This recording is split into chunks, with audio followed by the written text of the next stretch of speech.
We are getting stronger. We did not broke up. Usap-usapan ngayon sa social media ang cryptic yet sweet TikTok post ni Liza Soberano, kung saan nakakilig naman ang naging tugon ni Enrique dito. Saad ng aktor sa comment ay, "I love you," na lalong nagpakilig sa mga fans. Habang maraming Liz Quen fans ang natuwa at kinilig, may ilan namang nagsasabing tila PR move lang ito para patahimikin ang mga usap-usapan na ilang buwan na ring umiikot, lalo na't mas visible si Liza ngayon sa international scene habang si Enrique ay tila low-key.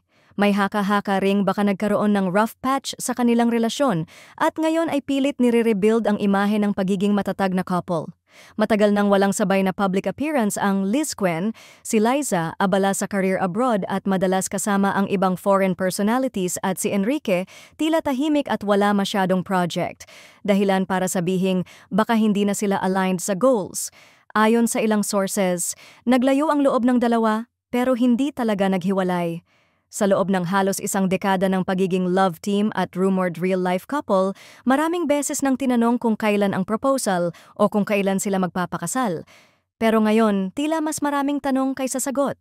Sa unang tingin, parang sweet reassurance ito mula sa actress, lalo na't ilang buwan ng tahimik at walang malinaw na update ang Liz Quen. Pero sa likod ng bawat salita, marami ang nagtanong at kinabahan. Kung talagang matatag ang relasyon, bakit kailangan pang i-clarify at bakit kailangan pang maging open ngayon si Enrique sa kanyang nararamdaman para kay Liza?